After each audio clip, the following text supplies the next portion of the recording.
السلام عليكم ورحمة الله وبركاته. الحمد لله رب العالمين والصلاة والسلام على رسوله خاتم النبيين وعلى آله الطيبين وأصحابه الطاهرين والمؤمنين والمسلمين كلهم أجمعين. أما بعد، فقد قال الله سبحانه وتعالى في القرآن المجيد وفي كلامه القديم: أعوذ بالله من الشيطان الرجيم، بسم الله الرحمن الرحيم. شهر رمضان الذي أنزل فيه القرآن هدى للناس وبينات من الهدى والفرقان.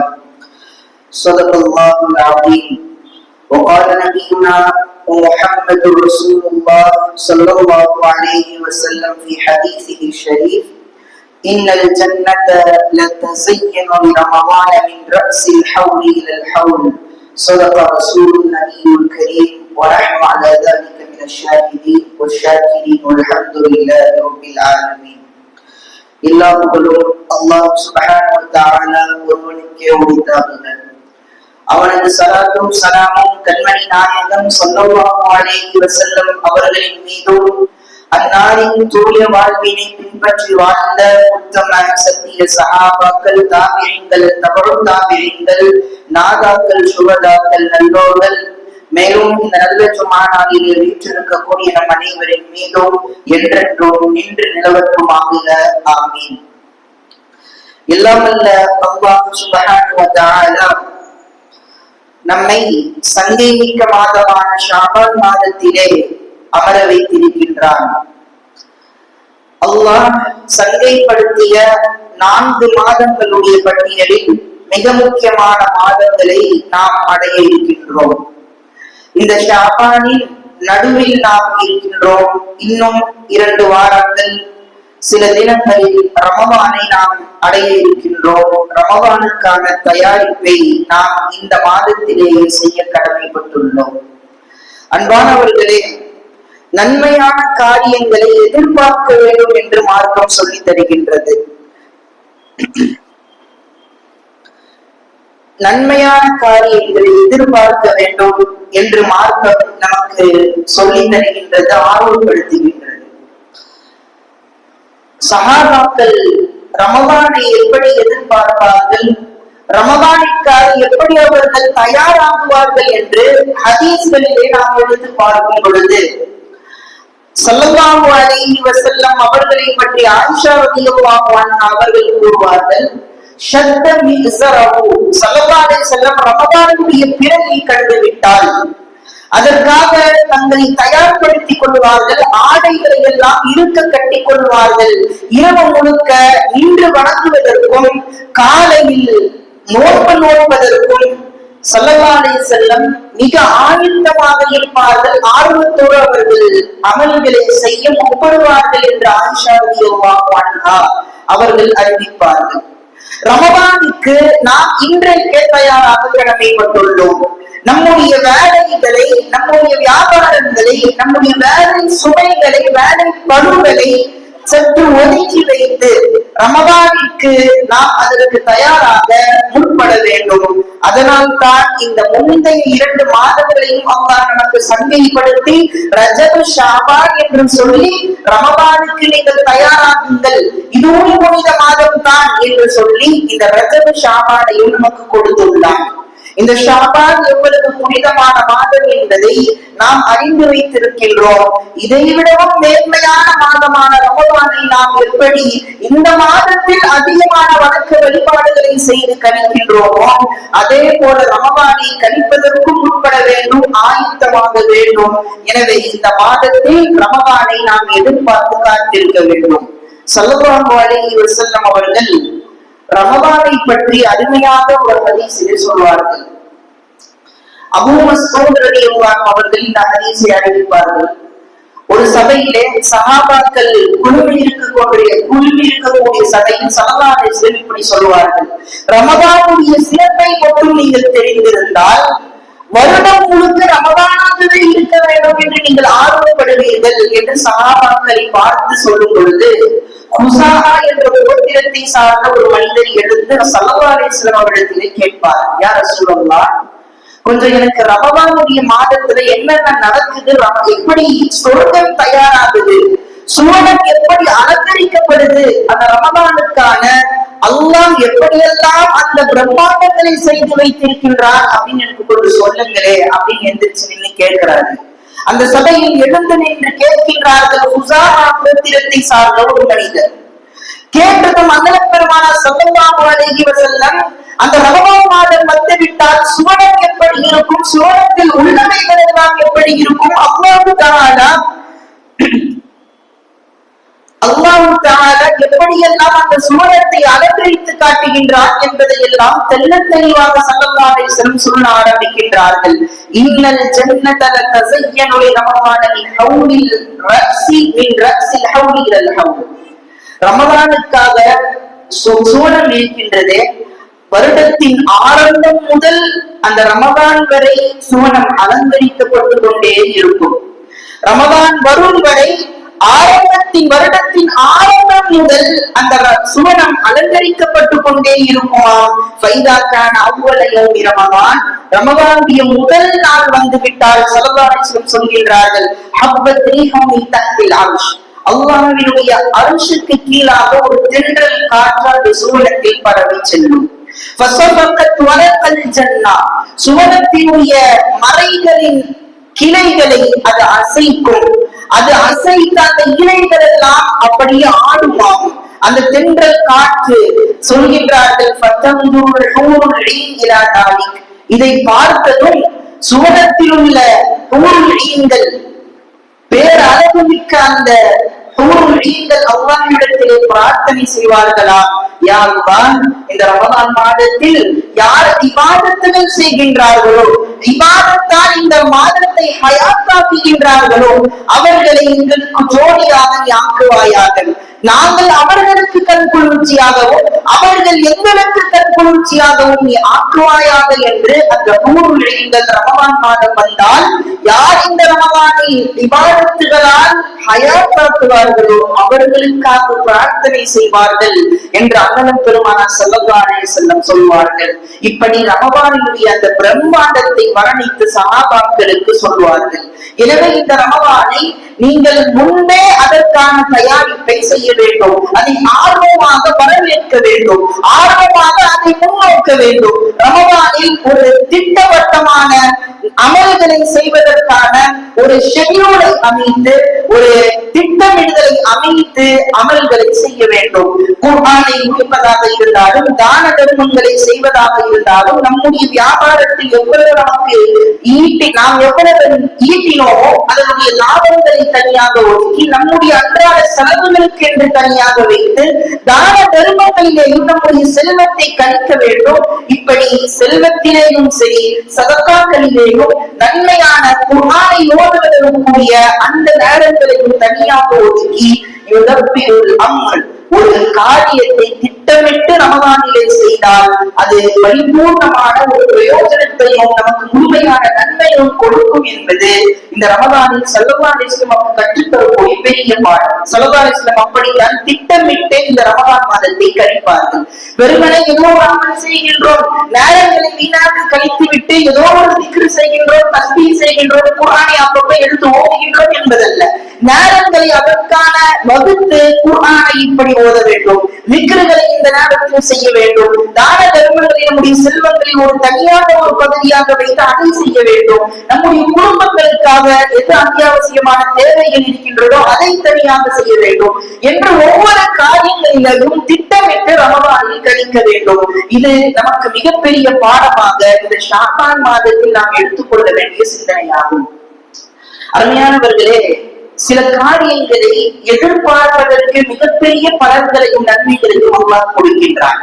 எப்படி இந்த ரமலான் மாதத்தை எதிர்பார்த்து நாம் இப்பொழுதே காத்துக் கொண்டிருக்கின்றோமோ அதே போல தொழுகைக்காக யார் காத்துக் கொண்டிருக்கின்றார்களோ அவர்களுக்கு என்னென்ன நன்மைகள் கிடைக்கின்றது, என்னென்ன பலாபலன்கள் கிடைக்கின்றது என்பதை ஹதீஸ்களிலே நாம் சற்று நோக்குகின்றோம். தொழுகையில் யார் காத்திருக்கின்றார்களோ, தொழுகையை முடிச்சுட்டு கொஞ்ச நேரம் அப்படியே உட்கார்ந்துட்டு இருந்தாங்கன்னா அவர்களுக்கான கூலி என்ன? ஸல்லல்லாஹு அலைஹி வஸல்லம் அவர்கள் சொல்வார்கள், லா தஸாலுல் மலாயிகத்து துஸல்லி அலா அஹதிக்கும் மா தாம ஃபீ முஸல்லாஹு அல்லதி ஸல்லா ஃபீஹி. இடத்துல அப்படியே உட்கார்ந்துட்டு கொஞ்ச நேரம் அப்படியே அமர்ந்து அல்லாஹ்விடத்தில் தியானம் செய்து கொஞ்ச நேரம் அமர்ந்து கொண்டிருக்கின்றாரே, அவருக்கு கிடைக்கக்கூடிய பாக்கியம் என்ன தெரியுமா? மலக்குகள் அவருக்காக துஆ செய்கின்றார்கள். அவர் அந்த இடத்தை விட்டு எழாமல் இருக்கும் வரை மலக்குகள் அவருக்காக 2 விஷயத்திற்காக பிரார்த்தனை செய்கின்றார்கள். ஒண்ணு, அல்லாஹும்ம ஃபிர் லஹு, யா அல்லாஹ் இவரை மன்னிச்சிடு, இந்த அடியாரை மன்னித்து விடு என்று மலக்குகள் துஆ செய்கின்றார்கள். இரண்டாவது, அல்லாஹும்ம அர்ஹம்ஹு, யா அல்லாஹ் இவருக்கு கருணை காட்டு, இவருக்கு ரஹ்மத் செய், இவருக்கு நிஅமத்தை அள்ளிக் கொடு என்று மலக்குகள் துஆ செய்கின்றார்கள். ஒன்று, சுன்னத் தொழுகைகளை முடித்துவிட்டு ஃபர்லுக்காக யார் தொழுகையில் காத்துக் கொண்டிருக்கின்றார்களோ அவர்களுக்கும் இந்த வாக்கியம் கிடைக்கும். ஃபர்லு தொழுகைகளை எல்லாம் முடித்துவிட்டும் சற்று நேரம் அங்கேயே அமர்ந்து கொண்டிருக்கும் காலமெல்லாம் மலக்குகள் அவருக்காக இந்த 2 விஷயத்திற்கு துஆ செய்து கொண்டே இருப்பார்கள் என்று அண்ணன் பெருமானார் ஸல்லல்லாஹு அலைஹி வஸல்லம் சொல்கின்றார்கள். எனவே தொழுகைக்காக நாம் காத்திருக்க வேண்டும். குறிப்பாக ரமதான் மாதம் வந்து விட்டாலும் சரி, மற்ற நேரங்களிலேயும் சரி, குறிப்பாக ரமதானிலே எடுத்துக்கொண்டால் தொழுகையில் முன்பே வந்து நாம் சஃப்களை அலங்கரிக்க கடமைப்பட்டிருக்கின்றோம். அப்படியே தொழுகை ஃபர்து தொழுகை முடிந்து விட்டவுடன் எடுத்து செல்லாமல் அதே இடத்தில் இருந்து நம்முடைய பாவ மன்னிப்புக்காகவும் அல்லாஹ்வுடைய ரஹ்மத்தை பெறவும் மலக்குகளுடைய துஆக்களை நாம் பெறவும் இந்த அமல்களை செய்ய நாம் முற்பட வேண்டும். ஸல்லல்லாஹு அலைஹி வஸல்லம் அவர்கள் இப்படி நமக்கு தொழுகையில் காத்திருக்கக்கூடியதை பற்றியும் ஆர்வப்படுத்தி சொல்லியுள்ளார்கள். அப்துல்லா இப்னு அம்ர் ரலியல்லாஹு அன்ஹு அவங்க சொல்றாங்க, நாங்க ரசூலுல்லாஹி ஸல்லல்லாஹு அலைஹி வஸல்லம் அவங்க பின்னாடி ஒரு மக்ரிபை தொழுதோம். மக்ரிபு தொழுது நாங்க அப்படியே அமர்ந்து கொண்டிருக்கின்றோம், யாரும் எழுந்து செல்லவில்லை. அப்படியே இஷா வரைக்கும் நாங்க அப்படியே உட்கார்ந்துட்டோம். இஷா வரைக்கும் எல்லா சஹாபாக்களும் அங்கேயே அமர்ந்து கொண்டிருக்கின்றார்கள். ஸல்லல்லாஹு அலைஹி வஸல்லம் இஷா இகாமத்து சொல்றதுக்கு முன்னாடி கொஞ்ச நேரத்துக்கு முன்னாடி வந்து சஹாபாக்களை பார்த்து இந்த வார்த்தையை சொன்னார்கள், அப்ஷிரு அப்ஷிரு, நீங்கள் நன்மாராயம் பெறுங்கள், சுபச்செய்தியை பெற்றுக் கொள்ளுங்கள். ஆதா ரப்புக்கும் தபாரக வ தஆலா, அல்லாஹ் தஆலா நீங்கள் இஷாவை காத்துக் கொண்டிருந்தீர்களே, ஃபர்லு தொழுகைக்காக அப்படியே மக்ரிப் தொழுது விட்டு காத்துக் கொண்டிருந்தீர்களே, இதனுடைய நன்மை என்ன தெரியுமா? வகத் ஃபதஹ பாபு மின் அப்வாபிஸ் ஸமா, அல்லாஹ் வானத்திலிருந்து ஒரு கதவை திறந்து வைத்திருக்கின்றான். யுபாயி பிகுல் மலாயிகா, மலக்குகள் உங்களை பார்த்து பெருமை அடைகின்றார்கள், மலக்குகள் பெருமிதம் கொள்கின்றார்கள். என்னுடைய அடியார்கள் எனக்காக நேரத்தை ஒதுக்கி மஸ்ஜிதிலே அமர்ந்து கொண்டு ஃபர்லு தொழுகைக்காக காத்துக் கொண்டிருக்கின்றார்கள் என்பதை மலக்குகள் பெருமையாக அல்லாஹ்விடத்தில் சொல்வார்கள், பெருமிதப்படுவார்கள். அப்பொழுது அல்லாஹ் சொல்வான், யகூலு உன்சுரு இலா இபாதி, அந்த மலக்குகளை பார்த்து அல்லாஹ் சொல்வான், என்னுடைய அடியார்களை பார்த்தீர்களா, என்னுடைய அடியார்களை பார்த்தீர்களா? கதம் ஃபரீதத்தன், ஒரு ஃபர்து தொழுகையை முடித்துவிட்டு ஒரும் யத்தபியூன உக்ரா, இன்னொரு ஃபர்து தொழுகைக்காக காத்துக் கொண்டிருக்கின்றார்கள் என்று மலக்குகளிடத்தில் அல்லாஹ் பெருமையாக பேசுவார். மலக்குகள் அடியார்களை பார்த்து அல்லாஹ்விடத்தில் அவர்கள் பெருமையாக பேசுவார்கள். இப்படி அடியார்களுடைய அந்த அமல்களை அல்லாஹ் ரசிக்கின்றான். எப்பொழுது அந்த ஃபர்து தொழுகையை முடித்து இன்னொரு ஃபர்துக்காக அப்படியே பள்ளியில் அமர்ந்து யார் காத்துக் கொண்டிருக்கின்றார்களோ அவர்களை பார்த்து அல்லாஹ் ரசிக்கின்றான், ஆசைப்படுகின்றான், அவர்களை ஆர்வப்படுகின்றான். அப்படிப்பட்ட இபாதத்துகளை நாம் ரமதானிலே மேற்கொள்ள கடமைப்பட்டிருக்கின்றோம். நம்முடைய தொழில்கள், வியாபாரங்கள் எல்லாவற்றையும் இந்த மாதத்தில் ஒதுக்கி வைத்து இப்பொழுதே அதற்காக என்னென்ன ஆயுதங்களை செய்ய வேண்டுமோ இந்த மாதத்திலே அதற்கான எல்லா ஆயுதங்களையும் பணிகளையும் செய்து முடித்து ரமதானில் ஃப்ரீயாக இருக்க வேண்டும். இபாதத்துகள் என்பதற்காக மட்டுமே அந்த மாதத்தை கழிப்பதற்கு முற்பட வேண்டும். ஷாப்பிங்களிலேயும் நம்முடைய பர்ச்சேஸ்களிலேயும் அந்த மாதத்தை கழித்து விடக் கூடாது.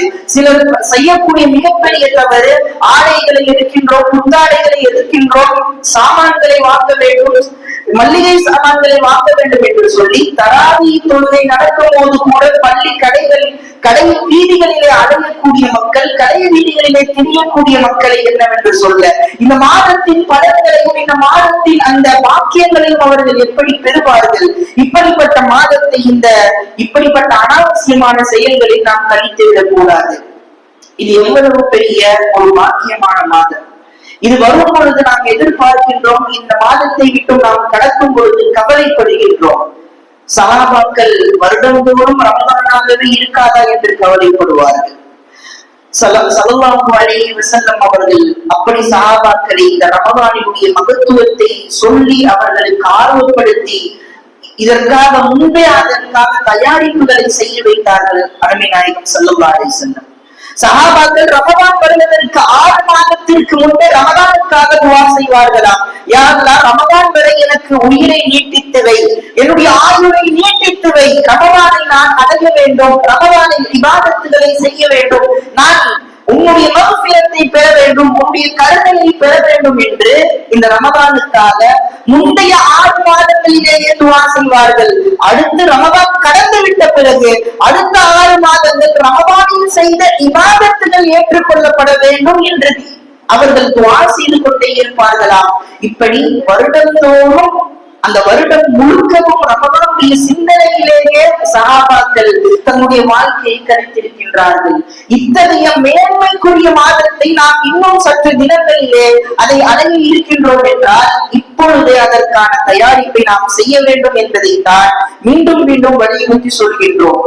இஹ்யா உலூமுத்தீனிலே புகழ்பெற்ற கிதாபான இமாம் கஸ்ஸாலி ரஹ்மத்துல்லாஹி அலைஹி அவர்கள் எழுதிய இஹ்யா உலூமுத்தீன் என்ற கிதாபிலே ஒரு செய்தியை பதிவு செய்வார்கள். அந்த உது செய்வதற்கும் யார் 3 விதமான நபர்கள் மறுமையில் மிகச்சிறந்த ஒரு பாக்கியத்தை பெறுவார்கள். முதல் நபர், மறுமையில் சிலர் எழுவார்கள், அவர்களுடைய முகங்கள் நட்சத்திரத்தை போன்று இருக்குமா.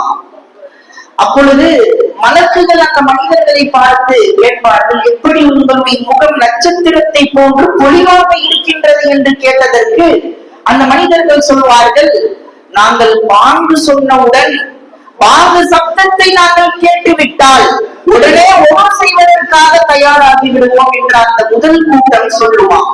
இரண்டாவது கூட்டம் சந்திரனை போன்று ஒளியோடு அந்த புத்துணர்வோடு அந்த முகத்தின் முகப்பொழிவோடு நாளை மறுமையில் எழுவார்கள். அவர்களிடத்திலே மலக்குகள் கேட்பார்கள், எப்படி உங்களுடைய முகங்கள் சந்திரனை போன்று பொலிவாக இருக்கின்றது, ஒளிமயமாக இருக்கின்றது என்று கேட்ட பொழுது அந்த இரண்டாவது கூட்டத்தை சேர்ந்தவர்கள் சொல்வார்கள், நாங்கள் ஒது செய்துவிட்டு உடனே பள்ளிவாசலுக்கு சென்று விடுவோம், பாங்கு சத்தம் கேட்டவுடன் உடனே பள்ளிவாசலுக்கு சென்று விடுவோம், எனவே தான் அல்லாஹ் எங்களை இப்படி சிறப்புப்படுத்தினான் என்று இரண்டாவது கூட்டம் சொல்லுமா. மூன்றாவது கூட்டம், அவர்கள் சந்திரனை, அவர்கள் சூரியனை போன்று ஒளியாக அவர்களுடைய முகம் காண்பிக்கப்படும். அத்தகைய பொலிவோடு எழக்கூடியவர்களிடத்தில் மலக்குகள் கேட்பார்கள், நீங்கள் என்ன அமல் செய்தீர்கள்?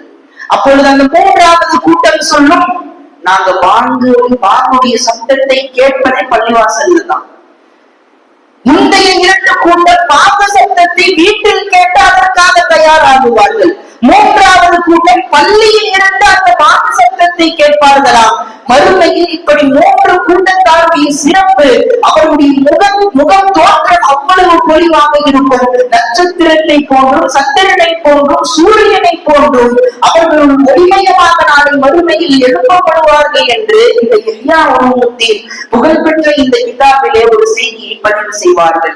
எனவே எந்த அளவுக்கு நாம் அமல்களிலேயும் இபாதத்துகளிலேயும் முந்தி செய்வதற்கு அதை ஆர்வப்பட வேண்டும், அதை முன்னோக்கி காத்திருக்க வேண்டும் என்பதையெல்லாம் இந்த கிதாபுகளின் மூலமாக ஆர்வப்படுத்தப்பட்டுள்ளது, அது வலியுறுத்தப்பட்டுள்ளது என்பதை நாம் இங்கு சிந்திக்கின்றோம். அருமையானவர்களே, குறிப்பாக இந்த ரமதான் மாதத்தை அடைவதற்கு முன்பாக ஒரு துஆவை கண்டிப்பா நம்ம செய்யணும். நம்முடைய ஆயுள் நீட்டிக்கப்பட வேண்டும் என்பதை நாம் துஆ செய்து கொண்டே இருக்க வேண்டும். அபூ ஹுரைரா ரலியல்லாஹு அன்ஹு அவர்கள் அறிவிக்கக்கூடிய ஹதீஸ், முஸ்லிம் ஷரீஃபிலே எல்லாம் இந்த ஹதீஸ் பதிவாகியுள்ளது. 2 மனிதர்கள் இஸ்லாத்திற்குள் நுழைகின்றார்கள். 2 பேரும் ஒரே சமயத்துல இஸ்லாத்துக்கு வராங்க. 2 பேரும் சகோதரர்கள். ஒருவர் ஷஹீதாகி விடுகின்றார், இன்னொருவர் 1 வருடம் கழித்து இயற்கையான மரணத்தை அடைகின்றார். இப்படி இருக்கும் பொழுது ஒரு சஹாபியினுடைய கனவில் அந்த 2 நபர்களும் தோன்றுகின்றார்கள். அப்பொழுது ஷஹீதான நபர் அவர் சுவனத்திற்குள் பின்பு செல்கின்றார். எப்படி ஒரு வருடம் கழித்து இயற்கையான மரணத்தை யார் அடைகின்றாரோ அவர் சுவனத்திற்குள் முன்பு செல்கின்றார், அவருக்கு பின்பாக ஷஹீதான நபர் சுவனத்தில் செல்கின்றார். அந்த சஹாபிக்கு ஒரே குழப்பம், ஷஹீதுடைய அந்தஸ்து என்ன, அவர் எப்படி சுவனத்திற்குள் தாமதமாக செல்வார் என்பது ஒரு சந்தேகம். ஸல்லல்லாஹு அலைஹி வஸல்லம் கிட்ட வந்து கேட்கிறாங்க, யா ரசூலுல்லாஹ், இந்த மாதிரி கனவுல நான் 2 பேரை பார்த்தேன், அவங்க 2 பேரும் இஸ்லாத்துக்குள்ள புதுசா நுழைஞ்சவங்க, ஒருத்தர் ஷஹீதாகின்றாரு, இன்னொருத்தர் 1 வருஷத்துக்கு பின்பாக இயற்கை மரணத்தை எழுதுகின்றார். ஆனா அந்த இயற்கை மரணம் அடைந்தவர் தான் முன்னாடி சுவனத்திற்குள் போகின்றார், ஷஹீதானவர் தாமதமாக சுவனத்திற்கு போகின்றார். எப்படி இதுக்கென்ன காரணம் என்ன அப்படின்னு அந்த சஹாபி குழப்பத்தில் கேட்கும் பொழுது ஸல்லல்லாஹு அலைஹி வஸல்லம் அங்கு சொன்னார்கள், ஷஹீதான நபர் அவர் முன்பே மரணத்தை அடைந்து விடுகின்றார். அந்த 1 வருட காலம் தவணை கொடுக்கப்பட்டது, 1 வருட காலம் இந்த உலகத்தில் வாழ்ந்தாரே அந்த மனிதர் ஒரு ரமலானை பெற்றுக் கொண்டார். அந்த ரமலானில் அவர் வணக்க வழிபாடுகளிலே கழித்தார். அந்த ரமலானுடைய வாக்கியங்களை பெற்று அவர் சுவனத்தில் முன்பு செல்கின்றார். அந்த ஷஹீதுடைய அந்தஸ்தை பெற்றவர் கூட அவருக்கு பின்பாகத்தான் சுவனத்தில் நுழையக்கூடிய வாய்ப்பை பெறுகின்றார் என்று அண்ணன் பெருமானார் ஸல்லல்லாஹு அலைஹி வஸல்லம் அவர்கள் அந்த சஹாபிக்கு விளக்கம் அளிப்பார்கள். எனவே நாம் பல ரமலான்களை அடைய வேண்டும் என்று நாம் இப்பொழுதே துஆக்கள் செய்ய வேண்டும். ஏனென்றால் ரமலானை அடையக்கூடிய வாக்கியம் எல்லாருக்கும் கிடைத்து விடாது. முந்தைய ரமலானில் சிலர் இருந்திருக்கலாம், ஆனால் இந்த ரமலானில் நம்முடைய உற்றார் உறவினர்களில் அவர்கள் யாரும் இருந்திருக்க வாய்ப்பில்லாமல் போகும். அப்படிப்பட்ட அந்த ரமலானுடைய வாக்கியம் எல்லாருக்கும் கிடைத்து விடாது. எனவே நாம் அந்த ரமலானை பல ரமலான்களை அடைய வேண்டும், நம்முடைய ஆயுள் காலம் அதிகரிக்கப்பட வேண்டும் என்று இந்த ரமலானுக்காக குறிப்பாக நாம் துஆ செய்ய அல்லாஹ்விடத்தில் கடமைப்பட்டுள்ளோம் என்பதை இந்த ஹதீஸ் மூலமாக நாம் தெளிவு பெறுகின்றோம். அன்பானவர்களே, ரமலானிலே நாம் செய்ய வேண்டிய இன்னொரு முக்கியமான விஷயம் ஏற்கனவே சொன்ன மாதிரி திட்டமிட்டு காரியங்களை நிறைவேற்ற வேண்டும். அல்லாஹ் தன்னுடைய குர்ஆனிலே இப்படி ஒரு வசனத்தை கூறுவான், இன்ன ரப்பக்குமுல்லாஹு அல்லதி ஹலகஸ் ஸமாவாதி வல் அர்த ஃபீ 6 அய்யாம். அல்லாஹ் சுப்ஹானஹு வ தஆலா உங்களுடைய ரப் இந்த வானத்தையும் பூமியையும் 6 நாட்களில் படைத்தான் என்று சொல்கின்றான். அல்லாஹ் நினைத்திருந்தால் குஃப் என்று சொன்னால், குன் என்று சொன்னால், ஒரு நொடி பொழுதில் எதையுமே படைக்கக்கூடிய ஆற்றலை பெற்றவன் எதற்காக வானத்தையும் பூமியையும் 6 நாட்களில் படைக்க வேண்டும் என்ற ஒரு கேள்வி நமக்கு எழும். இதற்கான பதிலை தஃசீர்களிலே குர்ஆனுடைய விளக்க விரிவுரைகளிலே சொல்கின்றார்கள். அல்லாஹ் இந்த மனித சமூகத்திற்கு விளக்க முற்படுகின்றார்.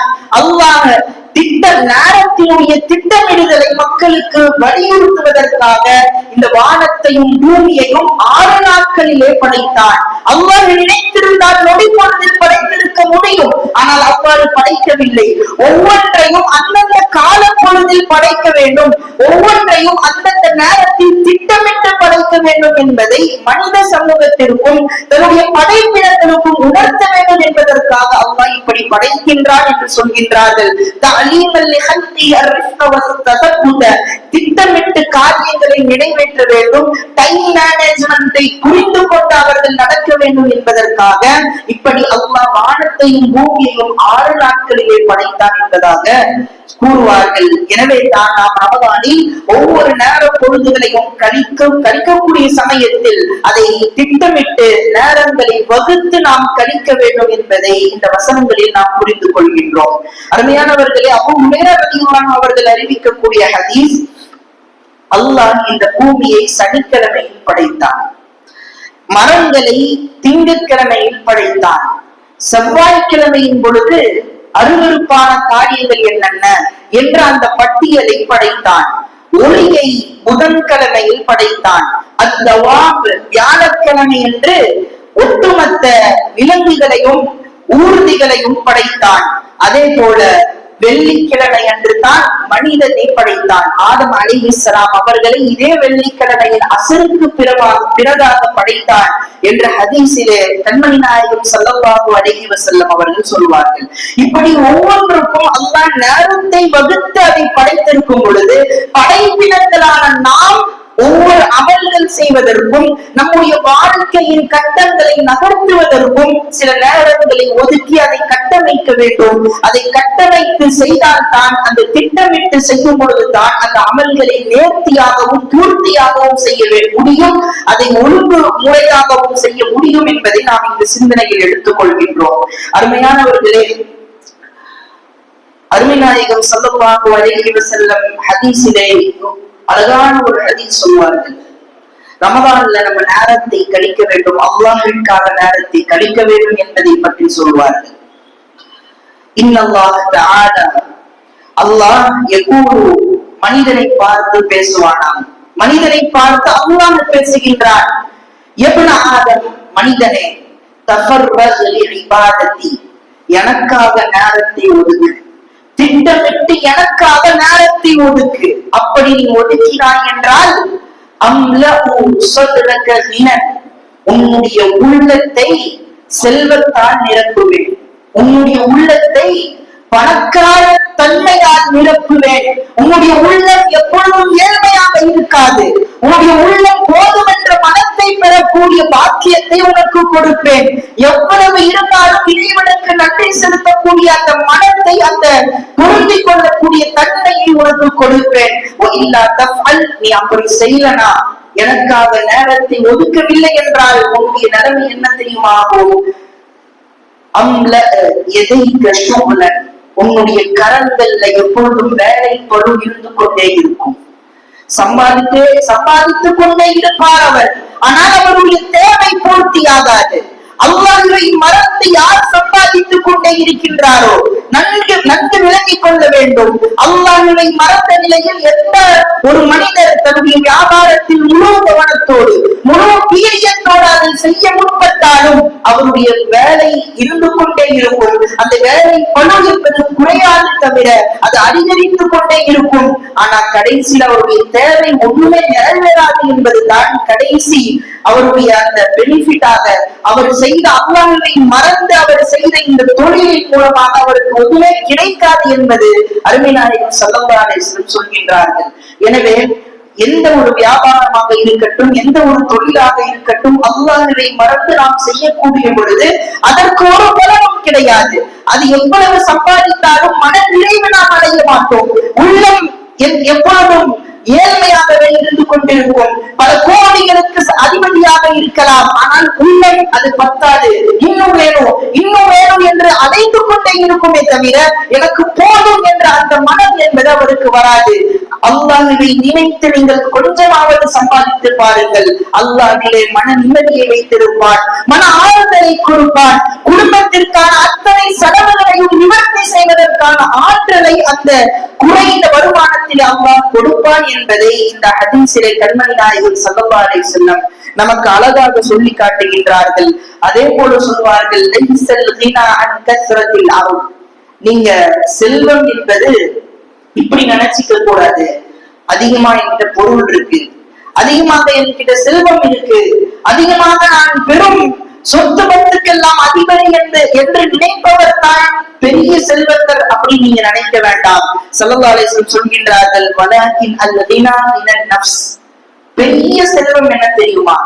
உங்ககிட்ட இருக்கிறத வச்சு நீங்க திருப்தியா வாழ்றீங்களா?